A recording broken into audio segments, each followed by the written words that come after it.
try this now. Okay. Should be working now. Sorry about that, guys. I was talking for 3 minutes on the wrong setting. So that was kind of dumb. But I am here now, I think. Yes, there I am. Yay. Hello. Hello, this is Feedback Friday Live, Patreon only edition. And we're just waiting for people to join the chat now, which is cool. Welcome. This is a slow start for people who are watching on the pre-record. I apologize, but oh, there's the proper link. That's the annoying thing. I'm just sorry guys. YouTube is a bit goofy in that it doesn't let me paste a link until the stream is actually live. It just takes people to my page. So I have to start and then be all, hey, here's the link to people on Patreon. So it's a little bit delayed right now. This is annoying. Sorry for the delay. Okay, people are finally entering. Yay. Hello, JRH. Finally. Okay, so that link worked. Maybe I should do another post, because that's frustrating for people. Okay, let's do another post here before we get started. Stream, link, take 2. This works better. Wow, this is scintillating video, isn't it? Not. Okay. Stop it. Okay. There we go. And it ended up on YouTube Gaming for some reason. And of course, now the stream health is not so great. But there are people who are in chat now. Yay. Okay, so apologize on the quality. It seems to be on YouTube's end. Wow, this lipstick looks really purple on video. Not on the YouTube version of the video, but on my OBS version of the video. That's weird. Hello, everybody. Hi, Black Girl. 15 minutes is better than nothing. We'll see how long this goes. This is just going to be kind of a talk. This is sort of the best time of day for everybody. It's not too late for people in Europe, but it's not,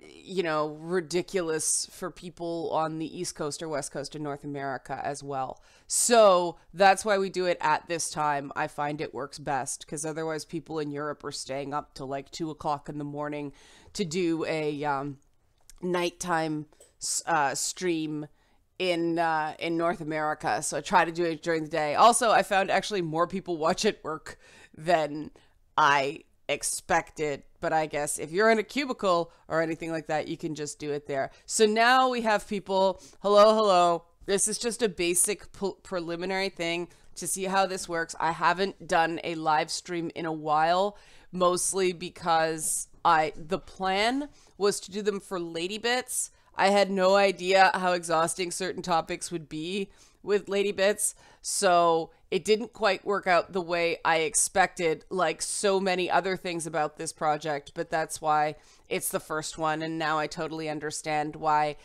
that background is so important for Kickstarters when people want to put the money in. It really is its own thing, and the workload and timeframes are definitely kind of special. Sorry guys, we've got somebody in chat who is posting twice. For people in chat, no, I'm not going to show comments this time around. The only real concern I got with making it available to the public, it was overwhelming that people wanted it available to the public, but I don't like open space noise either, Blacker. I'm with you there. But the only concern people had with making it public, overwhelming, people wanted these streams to be public after the fact. But so I'm going to post it on Monday, because then that's content for me for Monday. Mondays are tough because I try to take weekends to either clean or catch up on work. So doing videos on Monday are always like, and they're, for whatever reason, Monday videos, I guess, because everybody else is like, too, they're the lowest watch constantly, no matter what I put up on that day. And somebody's, for some strange reason, their stuff is posting twice. I am a jerk and thought, oh no, okay. Yeah, that's very strange. One person is, thank you, Serial, about birthday wishes. Yeah, birthday was a good excuse. I'm going to tilt the camera down. There we go, so I can sit back and actually have, like, proper headroom. Yeah, so these times seem to work well. I know people who have a slightly less spread out audience who they can do, like, live streams at 8 o'clock at night, which I know most Twitch people do, so people can watch. Alex, you're duplicating, but it doesn't matter. We know that you're duplicating, so just, it's annoying, but fine. You might want to try to refresh the window. Oh, don't not chat. I think everybody can agree with me that big deal, it's doubled. None of us really care. We're pretty easygoing here. That's, yeah, I like this headset too. The microphone, Rich from Review Tech USA sent me this, and he said the microphone was really good. So it actually is really good. I don't like the look of it as much as a desktop mic, but it definitely cuts out a lot of the background noise, mostly just cats running around and breaking stuff and Loki digging at things. So it actually does make these things a lot easier. And the nice thing is that we talk about video games, so it doesn't really matter. We can kind of have a headset. This is one of those things where when designing the look of certain things, the you know, wearing glasses and wearing headsets and things like that, this is what gamers do. So anybody who's like, well, you should do this and you should do this and kind of glam it up a bit, like, yeah, I do for lady bits, but I still keep the glasses because gaming with contact lenses, that's silly. Question, have I considered doing some fun stuff with Ed, like Fibbage? We're still working on the Ed format. I do a Thursday show on Facebook Live with Ed the Sock, and we got snowed in a couple times, and there were issues with everybody getting down to the space downtown. So we just started doing things where I cooked, and Ed gave me a hard time, and they actually were better viewed than the more complicated production stuff we were doing down at a space downtown. So we're going to do more regularly the cooking shows. I think we can definitely do some stuff like that at some point. I don't have any capture set up yet because I didn't really have time to build it. I wish there was a way on OBS to have a preview that you could actually set something up before you switch. But yeah, if you want to see Ed and Red stuff, it's Facebook Live Thursday nights. We're doing it at 9 o'clock now. We're gonna try to switch to 8 so that it makes it a bit less late for some people. Wow, it's orange now. Why is this stream not? Of course it's not working. Is there a Trump press conference or something like that? Every time Trump opens his mouth, YouTube goes bleh. Do those end up on YouTube? I think they end up on YouTube. I am not involved in the back end of that stuff at all, just because there aren't enough hours in the day. So I don't know. My understanding is they end up on YouTube, but I could be wrong. Okay, if the stream is fine for you guys, I will ignore the orange bar on YouTube because it's transmitting fine from my side. But today we're just going to kind of take questions. I'm going to take some questions from you.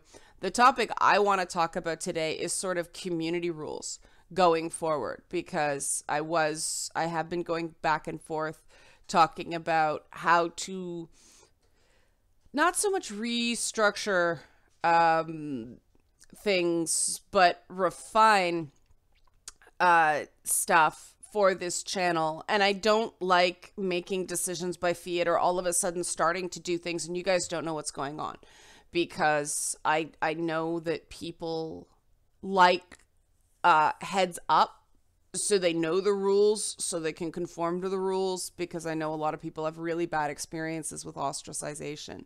But so I wanted to kind of get together and chat and kind of do what do we want this to be going forward. No, I'm not going to change my style. If anything, I'm going to open up a little bit more. The last week I was pleasantly surprised with how little nonsense happened in response to the videos I did. So that's really good. One of the conscious decisions I made on this channel was to grow it more slowly, more organically, and not try to do sort of hot take stuff to get these, massive boosts in viewership via hate watching. I don't want that, because I guess it's because I've been doing this so long. I see this sort of thing as a service for you guys. It is entertainment first and foremost. We can educate people, but one person on YouTube cannot, change the world. I hate that kind of arrogant perspective on things. And so first and foremost, this is stuff that you guys want to watch. And comment sections, the complete experience is, I'm glad you like versus mode. What is it? Carl Mike? Is that it? Okay. I try to use only first names. It's kind of difficult with certain screen names. But yeah, I try to do entertainment first. I've been doing that back since I worked in music programming, that if you entertain people, you can do some education. If you're just trying to lecture people, they won't watch. So if you do entertainment first, education second, you get both. If you do education first, entertainment second, nobody really learns anything. If people's minds close like a steel trap because you're yelling at them or you're lecturing them, well, that doesn't do much good, does it? Hello, all. People are still coming into the chat. And so that will continue. I'd personally like to do more fun stuff with a side of like, it's just me. I'm an issue-driven person. I find it easier to make jokes if I know what the topic is. So it's sort of, although I will admit, hey, Alex, you're not doubling anymore. Yay. Okay, good. At least not for me. But I admit the last, okay, yay, okay.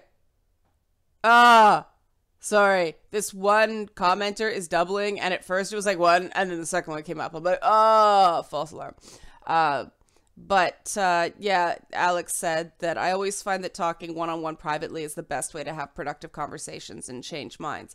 And that's true.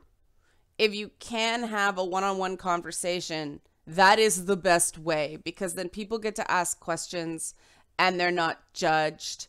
And, it's sort of things can progress at their own pace. That is ideal. Not everyone has that ability. And so that's why it was so important to me to make Lady Bits and pretty much everything I do. This is something I didn't understand when I moved from TV to digital, to YouTube and sundry other streaming services. TV, everyone kind of knows what it is. They kind of know what the place of it is in the world. And Carol, I don't think you're alone having trouble with like emotional subjects. The interesting thing about YouTube is with TV, everybody kind of knows what TV is. YouTube, because it's this very personal thing in that you can't interact like we are now. Some people make it super glossy, almost like TV. I don't find that stuff does as well. Like the cost benefit analysis on that really glossy stuff. I know some people are like, oh, you have to have this and you have to have that. Oh, speaking of which, ooh, high production values. For people watching this after the fact, if you guys want to be a part of these discussions, become a patron. There we are, patreon.com/LeannaK. I'm trying to do this. I'm trying to be more disciplined about it. I feel stupid and weird and shilly every time I do it, but people have drummed it into me that you have to ask, you have to ask, you have to ask. So that's it. I hate doing it, and I should stop apologizing for it, but it still feels weird. So, but yeah, when I switched over to YouTube, I personally like this sort of very simple setup, shoot, not a lot of bells and whistles, you know, not a lot of roll-ins,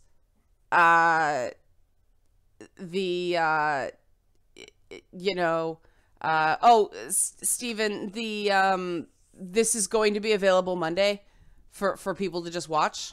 The nice thing is that talking to you guys, did I misspell? Has it been misspelled that long?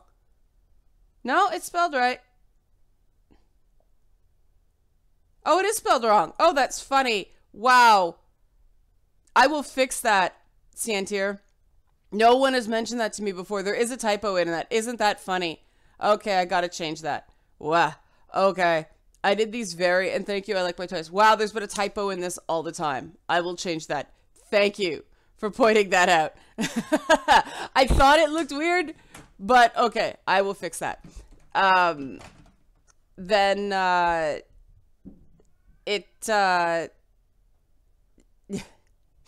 Sorry, people are making plug jokes now. Yeah, Motley Patreon. But yeah, so so basically the YouTube, we're still trying to understand where YouTube fits in our life. Same with social media in general. That's what's funny about the whole video with social media and stuff like that. Do you have a question, Blacker? If you gotta go, like just ask. Like you're a long time commenter, so just that's not a bad idea. Maybe put it up while I'm doing all the doodads, the setting up, and just talk over it. That's not a bad idea. Michael. I don't know. My personal thing about YouTube is it is just a conversation, and putting a lot of fancy roll-ins and green screen and all that stuff just so that, I hear you, man, about not being focused. It just sort of, if I start, like, Lady Bits is its own thing, and yeah, there's roll-ins and production values and all that stuff. That's that place. These are not that. They cannot be that. I have kind of a, lens flare. I have sort of, I guess, I learned how to do this stuff from the porn industry, because I used to interview adult and did a lot of dealings. They do a couple films a year that are really high production values that they lose money on. Those big fancy things, like, you know, they go to Bora Bora and there's like a cast of 16 and everything like that. And then the rest is those really simple gonzo films. And those are the ones that actually make money. But the big tentpole films are loss leaders to draw people into the company. And that's kind of how I see things too. So, you know, the interstitials between Lady Bits are not going to be Lady Bits. And I want it to be very, very obvious. But Wesley's asking, what do you think about open-mindedness and discussion? It seems like outrage culture is losing ground, but I am also exploring more channels. I think that I do feel like things are starting to change. I think that some people will always be drawn to that outragey stuff, but more and more people are bored of that. I know when I first started watching YouTube, I didn't know what was good, and so I went to the big things that had a lot of views but were very much, to me, and it's not a question of left of center, right of center. I know people who have very, very what would be considered extreme views, but they can explain it and argue their points eloquently. So I don't mind it. I don't mind a perspective that's well thought out. I don't consider my views terribly centrist. I think people sort of see me as a centrist because I don't seem insane. And I think it's tough, right? Because people have to know your content is out there, and extremism gets you attention. The press loves a freak show. And so YouTube is temporarily being defined by people who behave badly and get a lot of attention for it. Now, there are a lot of really good sorry, hit the microphone, YouTubers out there that I like watching. I mean, I don't get to watch David Pakman as much as I did before, but I like his content. I watch Secular Talk. It's funny because I wanted kind of a secular voice. I wanted sort of, sane atheism. And so I started watching him. He doesn't actually talk just about religion or lack thereof all the time, but he talks about other things through a secular lens. And I actually prefer that. Yeah, good point, Oron. That I'm very solidly on the left by normal standard, but by internet culture war standard, where Dave Rubin and Sargon of Akkad are far right, you're definitely a centrist. Do you guys feel the same way I do, that the labels are not helpful? And it's all a follow the money thing, that if you're left, you can only get sources of funding through left-wing sources. If you're right, you have to have there are certain things you must say to get money from right-wing sources. I don't say that about the left because the left just doesn't pay. There's a few angel investors. There's a lot of dark money in it, but they only give to their friends. It's like this really personal thing. It's bizarre. The funding is a big source of why everything is nuts right now, because you can't really make a go of it just based on YouTube's revenue model. They destroyed it. Piece by piece. They just destroyed the actual YouTube revenue as a source of funding. You have to go through and you have to either crowdfund like I'm trying to do, or you have to get sponsors, in which case you're constantly worried about losing your sponsors because they're so blink and jumpy. The things I've heard from people about why they've lost sponsors, it's ridiculous. In TV, there's a whole system, there's a whole like ad structure that allows a little bit of stability because you've got salespeople and everything like that.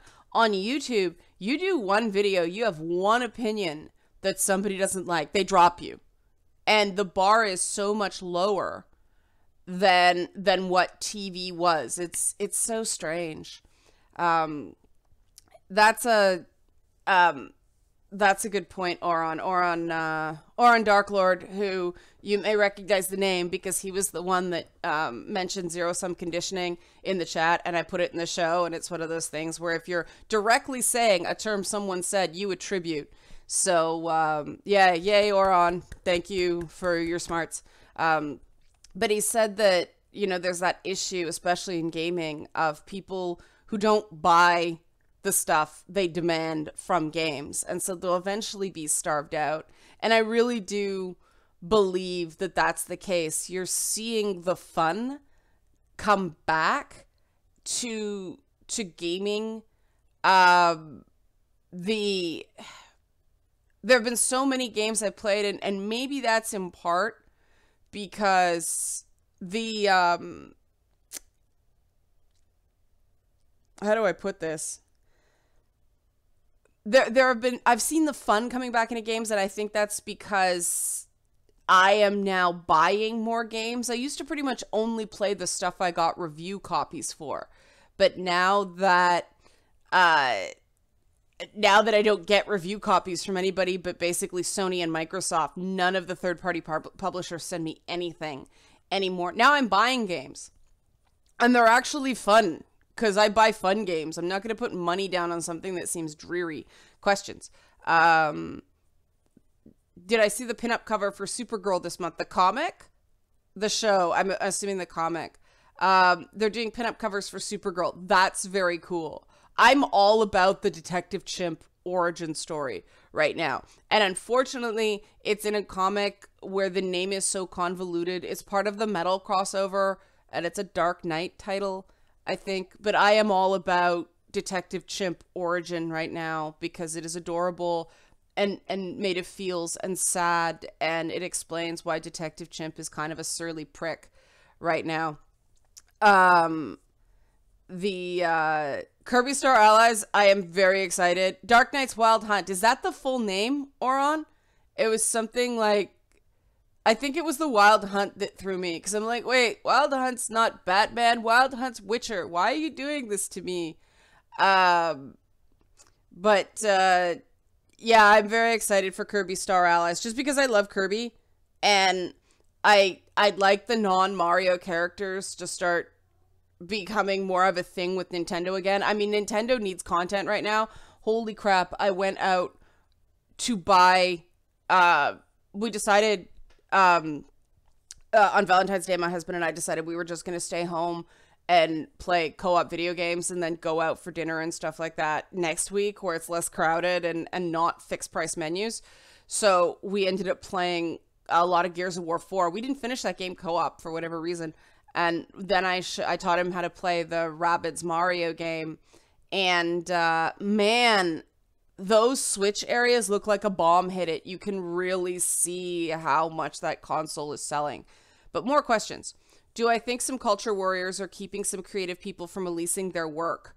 Absolutely. I know people who are published authors who are checking themselves because of the outrage warriors. And you can't do that. You have to just write it and then fight with yourself later. And me, it's more, I don't care about the outrage warriors because they ignore me because they're either scared of me or, I don't know.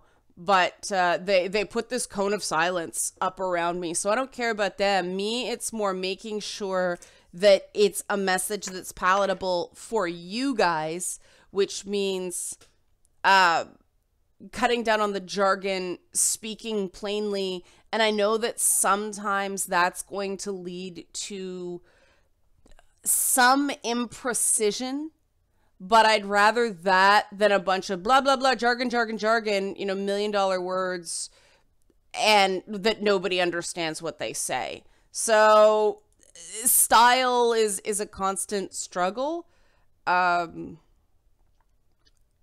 So moving on questions. There's a lot of questions now, which is good. Monstrous comic. No, I don't know it. Who publishes it? How was Hellblade? Hellblade as a game. Ooh, okay, Hans, you reminded me of something I was going to talk about and completely forgot about. And because when I finished Hellblade, I was so like, bro, that's so good. That and yeah, that was a part of it that I found really, really interesting, the way it actually played as a game. Because it's, what is it? I always confuse Team Ninja and Ninja Theory. It's the people who made Heavenly Sword. And you can feel that in the combat. Once the combat gets going, I really thought that game was going to be like Walking Simulator Plus when it first started, because it starts slow. There's so much time where they're just paddling that canoe and just walking around, and the it takes so long to actually get into it. The game design is very deliberately, I won't say confusing, but it doesn't have the prompts to teach you how to play the game the way a regular AAA game does. And I think that's deliberate because it's sort of a metaphor for coming back from profound mental illness. But you can just go into the pause screen and look up the keys, and it's all there. I never got anything to block with. There's a block command, but there's no shield, so it doesn't really work. So I just evaded all the time, and I found that was the easiest. The puzzles are great. I loved the matchy-matchy puzzles. I could play that all the time. I liked that it mixed it up with combat. the combat is not hard by a gamer's perspective. It is more challenging than my expectations were going in, just because I expected a walking simulator plus. And I think that will probably alienate some people. The roguelike element, the permadeath is, I guess if you really suck, you will have to start over, but there's certain parts of that where the deaths reset. So there's like checkpoints where you'll notice, it took me a while to realize I wasn't imagining it. The goop on her arm was actually resetting.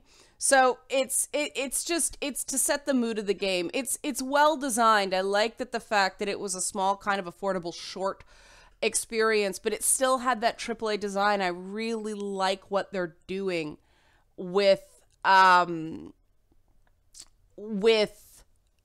the direction that they're doing for the company. They're keeping the cost down so that people can experience these short experiences that, yeah, you can play through in like a weekend if you're doing like the game.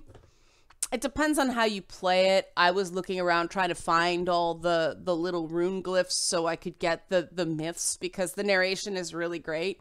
And the Norse expert, the Norse myth expert, actually a woman, yay. There's so many cool little behind the scenes. Don't watch the little featurette, the making of featurette, until you finish the game, because there are sort of spoilers. But absolutely watch it, because it just makes that Polygon article that they wrote about how they get it wrong with mental illness seem extra dumb. That's a nice plus. I have a pet peeve about dumb op-ed, so that was mean, but I stand by it. It's sorry, I'm rambling about this because I do really think oh, thanks, Oron. I will check that out. I'm very excited. I love pinup. I will move on from Hellblade unless you guys want me to go back to it, but I highly recommend the game. I like the fact that the combat felt kind of meaty. It's repetitive, and I hate the shield guys, but I like that it wasn't just like slash combat for the sake of combat, no challenge. And I like the fact that there are very few dumb bosses for the sake of bosses. And if you actually look at the makeup of the enemies, it tells the story in a way. It's not just giving you dialogue. It's presented like a game. It tells the story like a game. It's not, I'm going to blather exposition at you because I'm a frustrated, novelist who is now making games. Curse you, games. It tells the story like a game, so it doesn't spoon feed you everything. But I figured out a lot of stuff before they revealed it, because it was right there with the Picts and the Vikings, and the fact that this was before the construction of Hadrian's Wall, and it's not just about mental illness. It's about one person, one family, one culture. It's about invasion. It's that white on white colonialism that social justice warriors, or outrage warriors as I prefer to call them, claim doesn't exist. It's just really well made, and no game is for everyone. It's very specific, but I liked that specificity. So hopefully that's enough. I would talk about this for hours and hours and hours if I could. But someone else asked if I think Gears of War will get a 5th title. Of course it will. It's too juggernaut a franchise to not get a 5th title. I am hoping they will pull out of kind of the social justice-y spiral that they got into with that last one. The fundamentals of the gameplay were still quite good, and so I enjoyed the game despite the story feeling quite flat to me, and them doing some things I actually thought that if they actually looked at what they had, they wouldn't have done certain things. But yeah, there were certain elements of I really wanted to like Kate in Gears of War 4, and I just didn't. So, and there are certain things that are baked in that I'm never going to like that character, but I kind of go, well, I like JD and I like Del, so that's enough for me. And I want, what was his name? the old crusty uncle. I hope he comes back into that some more, because that's the sort of larger than life, over the top, rough around the edges, pug ugly Gears of War characters I know and love. Gears of War with pretty people just seems kind of weird. But like I said, the fundamentals of the gameplay are still fun enough. The fact that they continue to speed up the pace, that you have to move around a lot. You do die and revive in a lot. I really do think that the core experience is co-op on that game, communicating and helping each other out and stuff like that. That's really the way it's meant to be played. And I like that, because I don't like the fact that shooters have gone away from couch co-op. Like the fact that Halo isn't split screen co-op anymore. It means I don't buy Halo games anymore, because I sure as shit didn't buy them for the story. I found Halo boring. I know. I'm one of the, it's the same reason I don't play Destiny. I do not, I get it. It's really accessible, but in shooters, I prefer stuff like Metro and Doom. I need kind of that meatiness in the core experience that Halo just does not have. And I get that's why people like it. It's simple, but there just isn't enough, ooh, that's cool, in it for me. Moving on. Moving on, questions. Yes, sorry, I'm going back on the Hellblade stuff because I'm scrolling, but I love the way Hellblade put us in the atmosphere too. Oh, it's an Image comic, monstrous. Okay. And okay, blocking is like you have to do like an active block, like a counter move in Soul Calibur. Okay, question. Have you played The Last of Us? I'd like to know what you think. I'm only a few hours in and it already, okay. The Last of Us is a very good game. I like it. I am hoping that it doesn't mean that Naughty Dog is going to go more and more grimdark, because Uncharted 4 was certainly not my favorite game in the series from a writing perspective. You really felt that Amy Hennig is gone. The Last of Us, like I said, I really like the game. The thing that the commenter was concerned about is that two female characters get fridged. They get killed or depowered to advance the story of the male main character. The nice thing about The Last of Us is I think despite itself, it became the story of Joel and Ellie, not just Joel. And so Ellie is so cool a character that it will be okay. There's plenty of male characters that get fridged as it goes along. I had the same kind of, I don't know, what's this, at the beginning, but it's a zombie story character. It's sort of equal opportunity tragic death. The Last of Us, I'm going to give Days Gone a chance too. I am getting really tapped out on zombies. I won't deny that. I like the fact in The Last of Us it's not just zombies. It's the, what are they, I always confuse, is it cordyceps? Because it's Corypheus and Dragon. I play too many video games with all these names.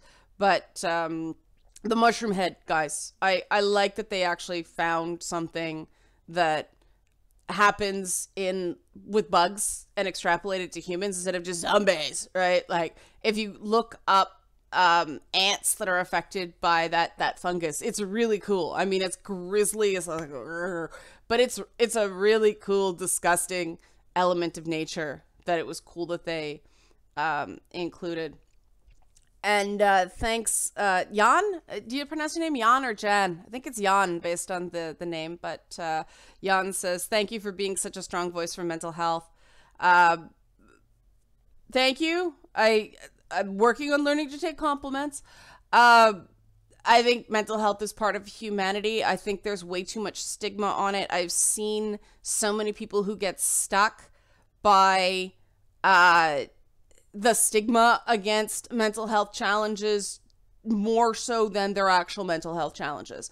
I think that if you go back through history, some utterly brilliant, useful, productive people have had those challenges. And if we treat people like, you have a diagnosis, so you can never be anything but a sick person ever. I am not a fan of treating people with mental health issues like they are sick, because often it is environmental. It is people's brains struggling to cope with horrible crap that was done to them, usually at a young age where they couldn't control their environment. So, you know, people, if you're struggling with that stuff, I know it's a whole sick knock wheat thing, and I understand it. And, you know, hats off to Michael Landsberg. I love what he's doing. My own lexicon is that, you know, some scars you can't see. And a lot of mental health stuff for people is not that you're sick. It's not that you're weak. It's none of that. It's you have had to deal with some pretty serious crap, and you are a survivor. And other people just don't understand what that means a lot of the time. So that's my little soapbox on mental health. So thank you for that. But it's one of these things, because of my belief system, because of my religion, the whole thing about, you know, being a good person is seen as an obligation. You know, tzedakah is, it means like duty or obligation instead of charity. And the idea is, and oh, look at what a good person is, I'm doing all these things. It's no, this is my responsibility as a human being. And that really clicked with me. So that moving on. Okay.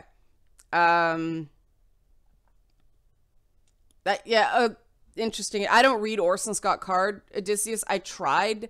I'm super picky with writing style, and Orson Scott Card, I love Shadow Complex, the game, but that took out the prose style that I'm repelled by. Same with George R.R. Martin. As much as I'm glad a fantasy property got that big, and he's a nice guy, and he's done a lot for fandom, and he's done a lot for sci-fi, it is just a writing style I personally don't like. There's nothing wrong with it. I think I just burned out on it, because I read, there was a period where I just read every one of those Tor or Dell fantasy books I could get my hands on. I've moved on to enjoying books with a different voice. And I'll probably go back to it at some point, but right now I am so not into A Song of Ice and Fire. I laughed that there's a Rabid level that parodies the name. I think it's like A Song of Ice and I forget blah or something like that, but it made me chuckle, because yeah, that's the problem with being like an elder nerd, that all the stuff that's trendy now, it's like, really? I did that already, and I don't want to go back. Oh, that sucks, Helen, that a disc got borked. I used to do the disc protection thing. I used it once, and for some odd reason, that made all the little $2 rabbit poop transactions I'd made over the years getting those disc protections, because it was on a Ratchet and Clank game. And because I don't buy a ton of games in an actual store, I either download them or, you know, use a review code or get them as gifts. I was so glad, because I could just take it back and, oh, the disc was defective, but you can't do that on older games. It kind of sucks. Michael,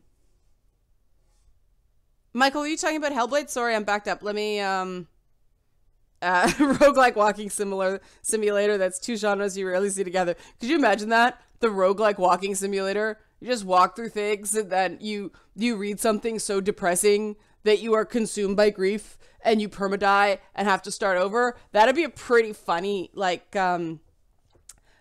Stanley Parable type parody. And oh, we are back on Hellblade. Yeah, there are a few points, Lucas, where they're particularly tough fights, or they deliberately make you die. That freaking house fire thing drove me crazy, because there are a few times for it would respawn and I'd just die. I died like 4 times. I'd only died like twice up until that stupid house fire, and then I died like 4 times, and I was so mad that, like, if I have to restart because I cannot figure this out because they deliberately make it confusing, I'm going to be so pissed. But yeah, the roguelike is kind of illusory. I didn't fail out, and I died a bazillion times on that part.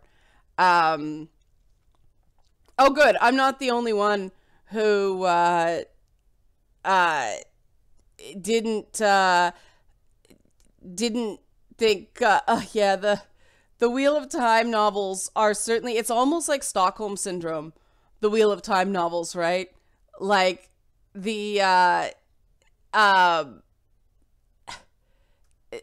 the you start off, oh my god, you start skimming the descriptions, and then you start reading the descriptions because you realize you're skimming, and by the end you love the descriptions. And I don't know, there was still sort of a flourish in the writing on the Wheel of Time novels. They did feel a bit like McFantasy at times, but Game of Thrones is just so, god, who's the other one? He wrote a book called Tigana. It's a beautiful book, but it is so written, like so interested in the sentence, so interested in the paragraph. There's a lot you can criticize about J.K. Rowling's writing. I loved her breezy style. I loved that it just felt banged out. It was barely edited. It felt like a conversation with the reader, and I much prefer that. The Knave, you could get me ranting on the point of view switches on Game of Thrones. I really do think that it was a way of covering over the fact that he really doesn't understand how women think. And so the only time you get in a woman's head in the Game of Thrones books is when she's already gone crazy, and that pissed me off because you get to know all the little ins and outs. You really get to know a lot of the male characters from the inside. And I'm like, do Cersei, because she's so, I won't say awesome because she's a terrible person, but I could understand why in that world. And you don't get into her head until book 4 when she's already gone crazy. Now, I understand the show has deviated from the books because George R. R. Martin writes offensively slowly. And so they had to move on because there's no more books. But I'm actually more interested now. I actually might start binge watching them now so I can see the new stuff, because I actually have more hope that I will like this series not knowing what's going to happen. I would have liked not the Sim City. Oh god. Oh, I miss you, Sim City. Sin City. The Frank Miller black and white, the one where Elijah Wood eats people. I actually enjoyed it less because I was repeating the dialogue. It's like, why did I pay money to just see people pantomime a comic? It is exactly the comic. It was still a great movie, but I would have enjoyed it more had I not known the source material. And I know that a lot of people did not know the source material. I actually enjoyed the 300 a bit more just because they did add stuff. I was on some of the stuff they added, but at least it was different. I like adaptations. I like going into something, and I have a colleague. He's a professor out in Alberta, but we talk about, the art of an adapted work all the time. And it's like, oh god, fine, somebody who is officially smart who agrees with me on this stuff. That always makes me happy. Moving on. More. Huh. People agreeing with me about nerd culture. That's awesome. Procedurally generated walking simulators. Oh god, these are funny, guys. Guy Gavriel K, thank you. That was what I thought. No. Okay. Guy Gavriel, yeah, he wrote Tivana. Who's the name who wrote 1,000 Years of Solitude or 100 Years of Solitude? I always get that wrong. Beautiful book. Magic realism, not sci-fi, but is that Gabriel Garcia Marquez? Is that oh, getting angry about the Doom movie.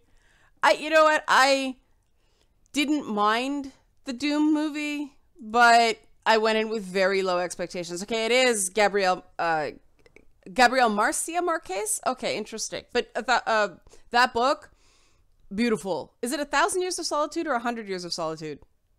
I get it wrong, but it's a beautiful, beautiful book. Kind of tragic, but there's a lilt to the writing. Like, I just feel like it's taking me along, and it's very clearly deliberately written, but I don't feel like every word is overthought, right?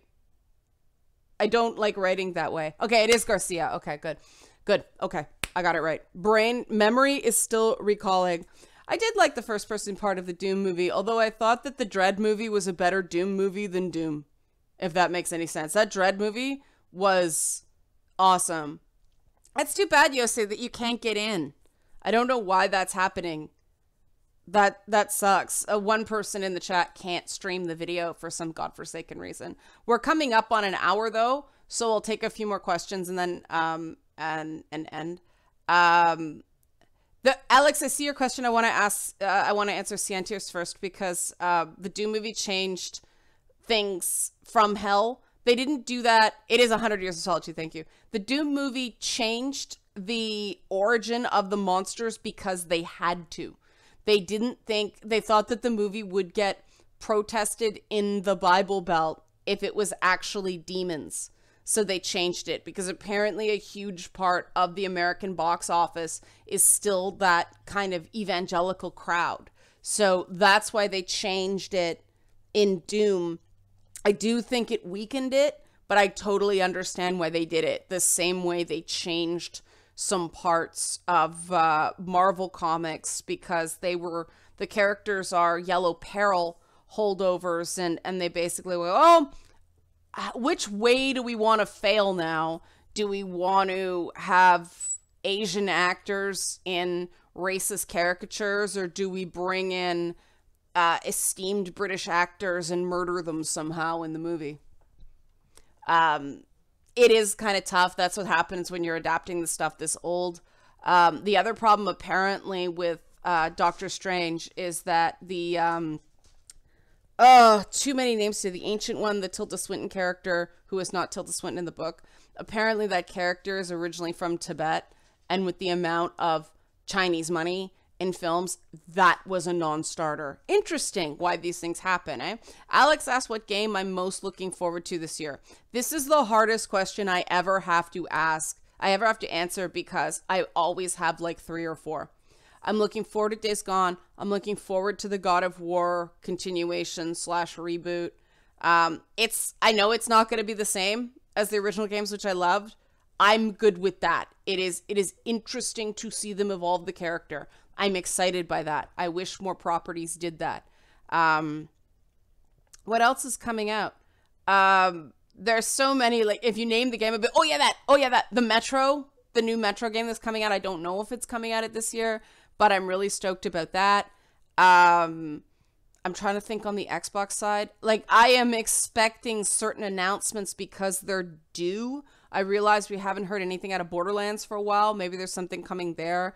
I'm sure Bethesda will announce something this year again. We're like, oh my god, that'll be so awesome. No, wait, this is the road to disappointment. The road to disappointment. This is the road to disappointment. Do not ever get excited about Bethesda games.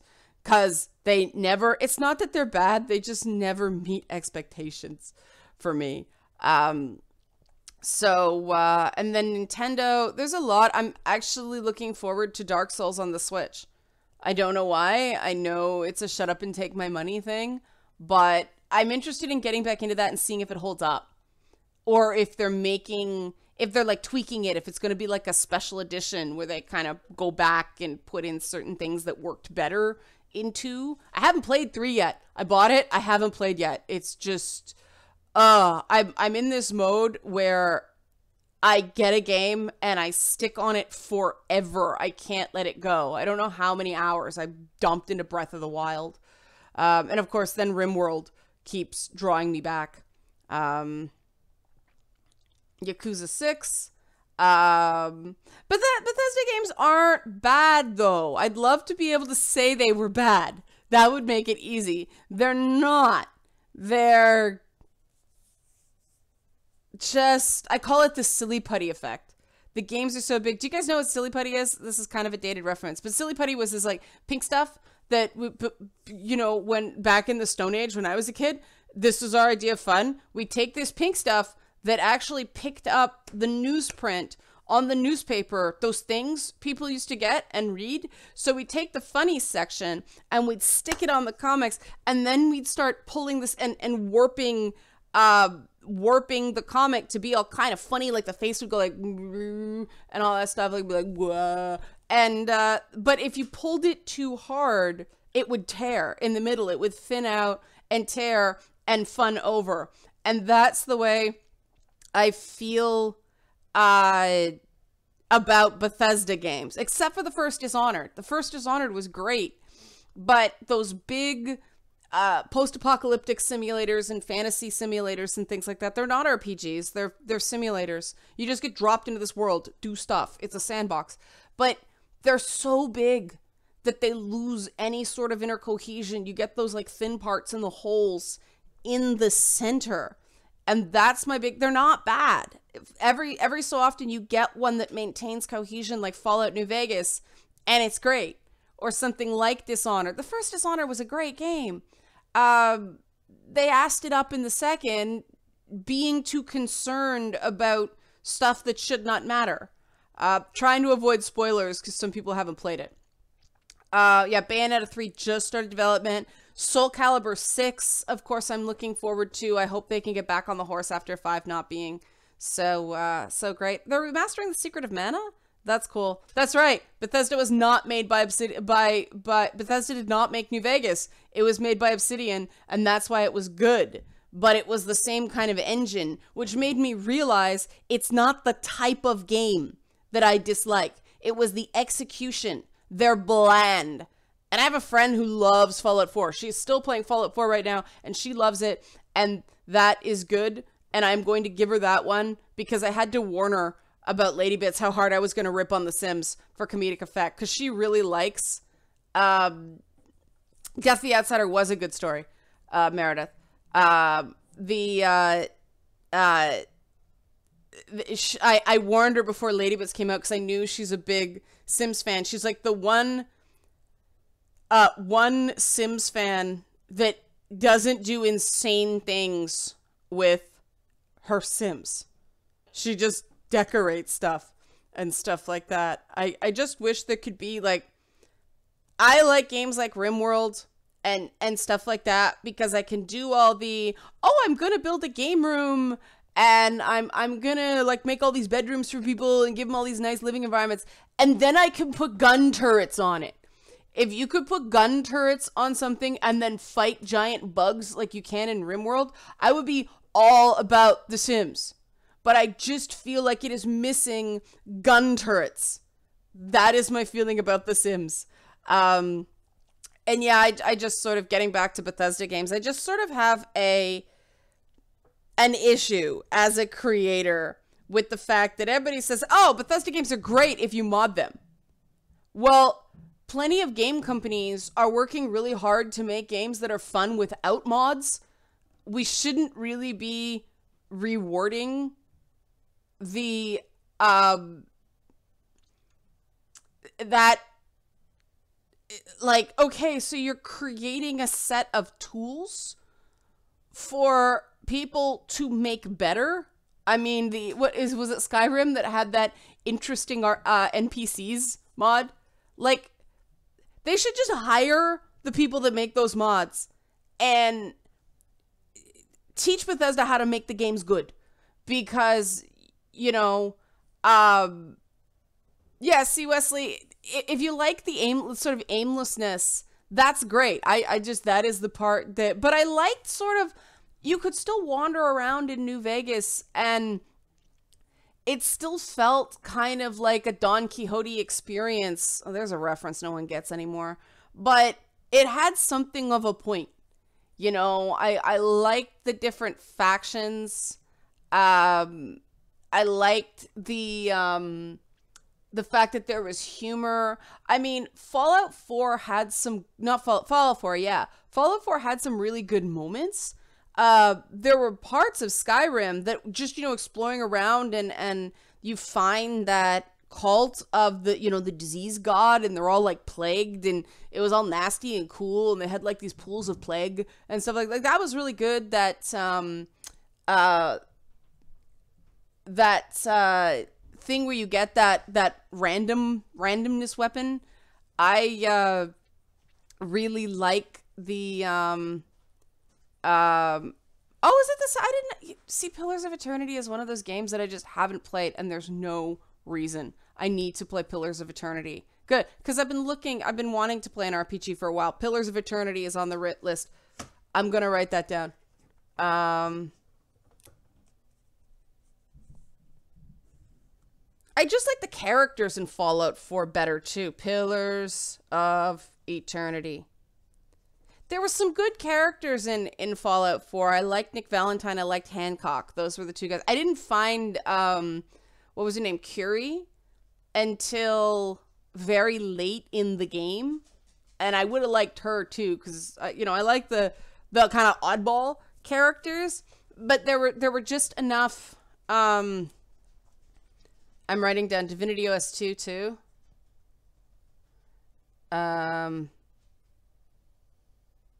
See, I'm always torn on, people say the DLC is so good. If I don't like the main game, why am I pumping more money into DLC? Like, I'm paying $90 for a game I didn't like the base game to.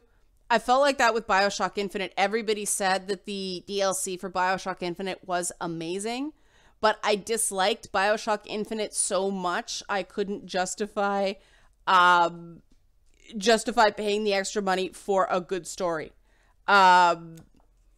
Divinity Original Sin keeps coming up on my my Steam recommendations, so I wrote that one down too. Then if people don't think Cervantes is from Don Quixote anymore, or now they think Cervantes is a Soul Calibur character. The original meaning of the name Cervantes. I haven't played Nier yet, Lucas. I keep meaning to buy it. I have gift cards all set to buy it, and I just do not have the time.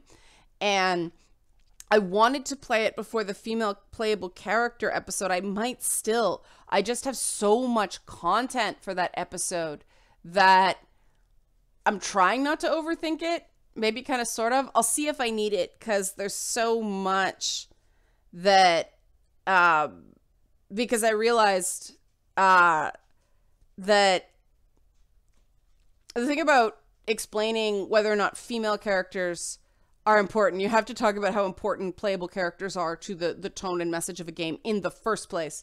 And in some cases, not so much. So yeah, I'm really stoked to play Nier. I just haven't had the time. Wow, everybody got, oh really? It's only 20 hours. Have a good podcast, Suriel. We should probably wrap anyway. Does anybody else? I'll take one or two more questions and then we'll wrap. Okay, play Pillars of Eternity first. Cool. Okay, stream is freezing. Yeah, I know you're supposed to play Nier multiple times, but at least I'll get a sense of who the character will. Okay, question. Will I get a sense of the game after just one ending? Doki Doki Literature Club? No. Okay. It's not a question of beating it. This is for how the character's used. Can I get that in 20 hours? Where is Momo? Oh, Momo's on the floor over here. Do I think that gamers are good are going to turn out like Gamergate potentially? No, I think certain people are trying to turn it into that, but Gamers Are Good is not, yes, it is a reaction to something, but it was Mark Kern taking the bull by the horns and trying to do something positive. And people are trying to attack the identity of the speaker on that one and bring up the specter of Gamergate, but I think he meant so well on that, and that's why I supported it, and that's why people who were like, you're doing this and that and all this bad stuff, I was just like, oh, that's interesting. You have to play multiple times. I have played the Yakuza games. I haven't finished a Yakuza game, but I do like them. They're very stylish. Ban on darts and grid girls. Okay, this will be the final question because this is a good one, and it's something I keep forgetting to talk about. Thank you, Oron. Thank you, Oron Darklord. You're my only hope. With the bans on darts and grid girls, do you think that the non-geek world is starting to get hammered with what we've dealt with in the last 6 years? And if so, do you think we're coming out of it first? This stuff always goes in waves. If you study history, and I know nobody does except people like me, but if you study history, history swings between waves of Puritanism and then, oh, I have to back up. What are darts grid girls? Basically, you know the ring girls in boxing? The same thing with darts and Formula One. They're a way to incorporate women into a predominantly male thing. It's not, yes, I am a nerd, Danae. Thanks for noticing. It's not, this is where it sort of talks about equivalency instead of equality and sex role or gender role in things. I know I'm getting anthropological. I'm trying to avoid jargon, but this is the difference between me and somebody who studied sociology. Is a sociologist just kind of goes, well, this is clearly harmful. This is clearly unequal. Whereas an anthropologist goes, okay, how does this function? And you have to sort of understand it from the inside before you step back and look at it in terms of how does this work? And, you know, the one thing you have to remember is that these are jobs. These are paying things. And, you know, if you ask somebody, do you want to be in a smelly, dark place breathing in shit that will probably kill you for a living? People would say no, but that is exactly a description of a coal miner job, and people take a huge amount of identity from mining coal. It's seen as honest work. And I think a lot of that grid girl, dart girl, booth babe, all that stuff, it was honest work. I enjoyed the booth babe work. I did. I enjoyed talking to booth babes at conventions. Back in the day, I mean, this is, the people that are complaining about that are the people that haven't been around terribly long. Although some are relatively, you know, OGs, original gamers like me, and they still didn't like it, which really surprised me. But to me, I actually like the whole booth babe thing, because back in the day where I was like the only woman in any given room except for the booth babe, we'd talk in the bathroom and we'd feel sort of like this kinship that we were both women. We were in it from a different place, but it felt less lonely to be a woman in those spaces when there was, you know, another female face. So I have a really different view on booth babes than some other people because of that. So I see these, like, this F1 stuff. What is morally redeeming about Formula One racing? It's a really complicated way to add pollution to the environment. I mean, who cares? You like your cars, fine. It's funny because when I was at the rec room yesterday, it's kind of like an adult arcade, and they did have like the buck hunting game, and the motorcycle game both had like those girls as part of it. It's clearly sort of this cultural thing. That's interesting, Meredith. I won't share that because that's a personal thing, but that's really interesting. A point, you know, connected to my point. But I didn't see anybody the whole time I was there playing the buck hunting game. I think that's one of those things that it's not part of the Toronto experience. Most Torontonians, they see a deer, it's like, what is that? We get them a little bit up here, and you know, the joke about Toronto is people who downtown, they can't get above Eglinton Avenue without getting a nosebleed. So the idea that they'd ever even see a deer outside of a zoo, it's just not a thing here. But, you know, it's interesting that we don't have the same hang-ups about that stuff in Canada. I don't know why. I think it's because we don't have, we have something of a European influence here. We never got that hardcore redneck culture. up here. There are still Canadian rednecks. But I really, it's interesting because, you know, one of the things about Blade Runner and things that borrow heavily from Blade Runner, like Altered Carbon, they use naked women predominantly. Altered Carbon has some male nudity in it, but predominantly the naked women to show sort of, oh, we've become so disconnected from each other as a culture. Our bodies are just tools. It's, you know, that whole thing. And you go over to sort of the European relationship with nudity, and it's not that at all. Yeah.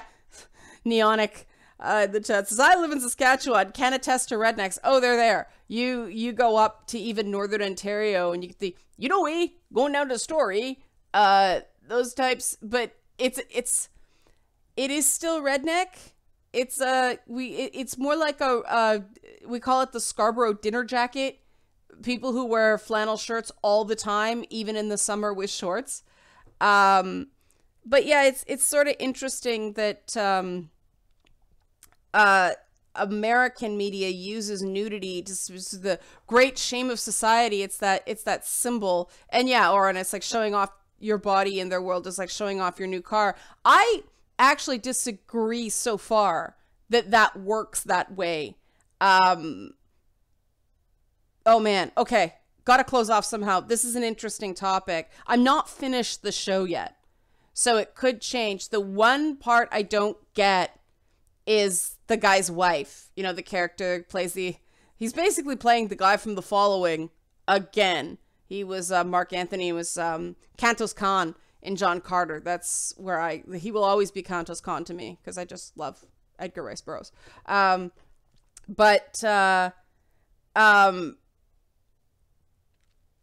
There's, yeah, or on the chick whose nipples poke through every dress she wears, but then she doesn't. Later on, like I noticed, like her kids were in that room, and then I thought, okay, they kind of have an open marriage. It's that whole League of Extraordinary Gentlemen thing where they're super old and so they're bored.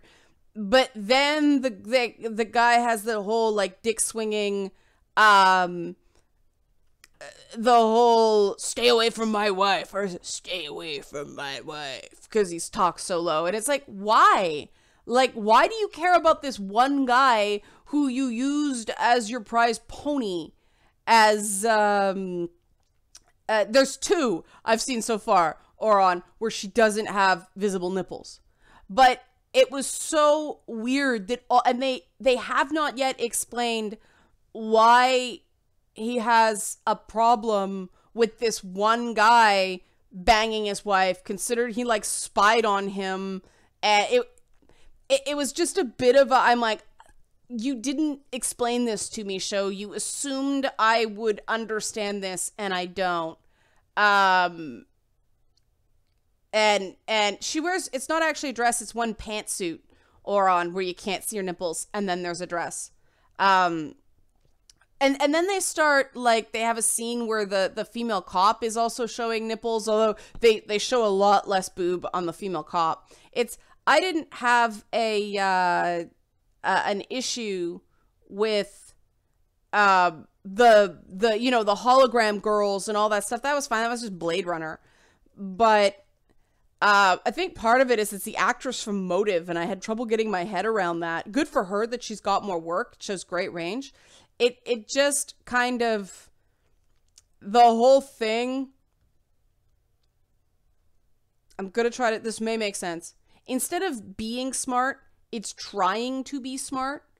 And I prefer the show when it's just telling a story, like Poe, this one AI character, and the guy who's also on Chicago Med, the guy with the daughter, that whole story about how people can basically get like really out of control PTSD from the reincarnations, and they get stuck in a loop, so a machine has to go in there and try to treat her in VR.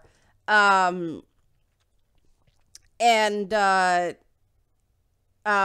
was really interesting. But yeah, Oren, but I mean, he has a problem with Kovacs as a tool, but he's letting his daughter screw the help in the exact same skin and doesn't have a problem with it. So it's a mistake. There was just a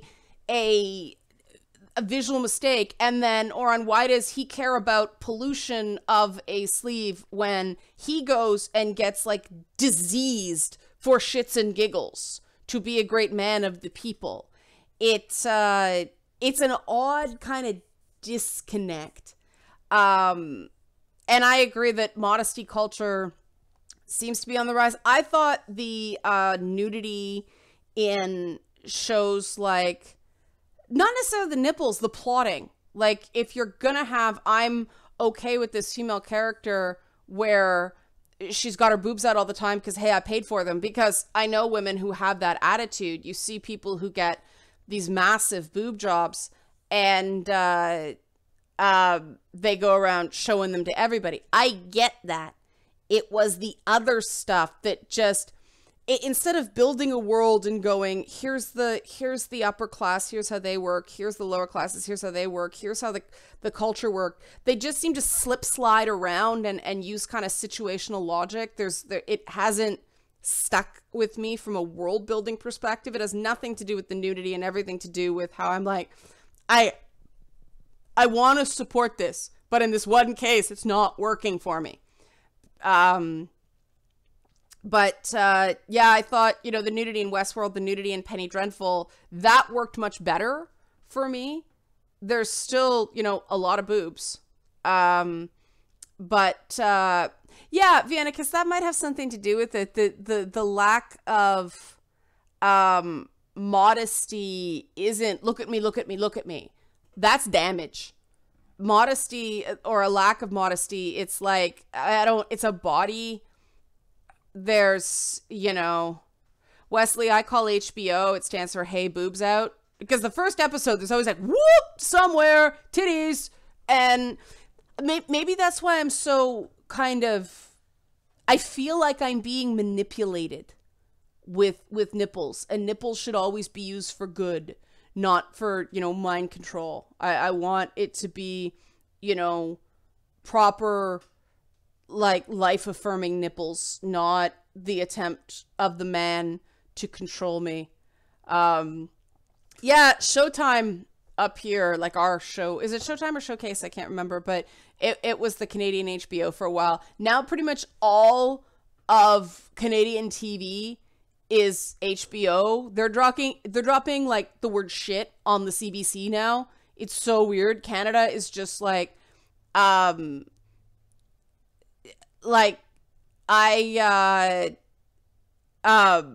it's interesting that we sort of, it's like we had our flirtation with the Puritanism in the Harper years, and now we've got a prime minister who did a striptease for charity, and so we're sort of like over that. Our community standards laws and things like that are totally different as well, and it's so funny that Canada has this reputation outside of Canada because of partisan news that we're like this anti-free speech, anti-oppression, the state controls, anti-free speech, pro-oppression, the state controls everything. We're actually more open as a culture in practice, especially in media and what we can and cannot do with our bodies, than the US. It's an interesting sort of fear-mongering.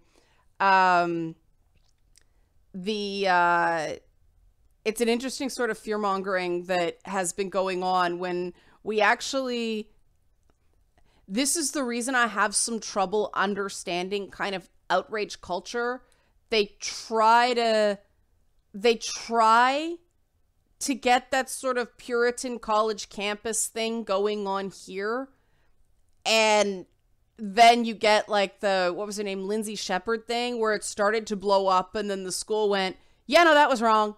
And it's done. Like, it's so funny that for all our reputation as being this, communist big brother state, in practice, we're pretty progressive in a good way. Not that we don't get dumb about certain things. Everybody gets dumb about certain things, but I'll flag the flag for Canada any day. Not that I don't like parts of the US. I love the history. I mean, the US did it first, but yeah, it's kind of funny the way Canada's represented around the world. It really gets it wrong. But the news getting something wrong, are we shocked by that as gamers at all? Yeah, Wesley says in the chat, we're very sorry. We love to apologize as a greeting up here. I don't know what it is. And the one that takes getting used to for me whenever I'm down in the States is when you say thank you to someone. We say you're welcome. In the US, the correct polite way of responding to thank you is and I cannot get used to that.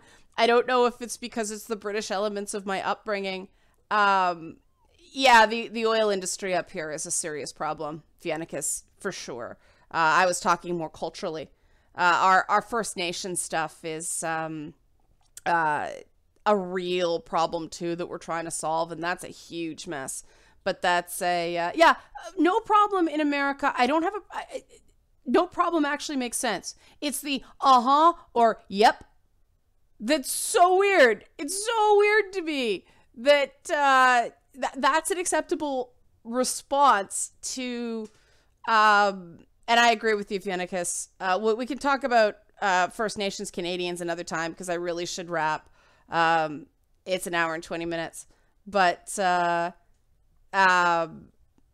yeah, Canada is sort of this country that everybody forgot until Trudeau got elected. We are still getting used to anyone else in any other country knowing our prime minister's name. We kind of have this we have this thing of, okay, you know, the US media is cursing him, Fox and Friends goes on all the time, but woohoo, they know his name.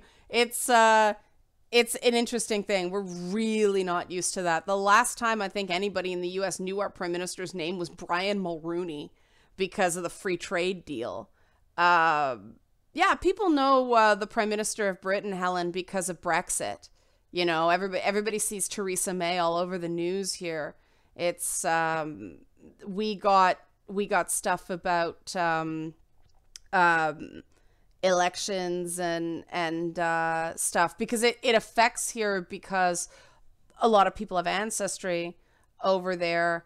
But also, we're just sort of in general more exposed to international news here than other countries. It's interesting. We don't have the same kind of nationalism. Yeah, we had Rob Ford. We had Trump before y'all had Trump. But yeah, we and yeah, we're trying to forget about Rob Ford, and his brother Doug will just not let us. He's the only human I've ever seen whose actual hair looks like polyester. The Canadian girlfriend thing. Yeah, we're the fictional girlfriends of the internet. All right, guys, I could go on all day. You guys are awesome, but I do have to wrap. But your Trump didn't trump as our Trump is trumped. That's very true. Yeah. Rob Ford was the mayor of Toronto a few years that was smoked crack and, oh God, did a bunch of other things that were just awesome.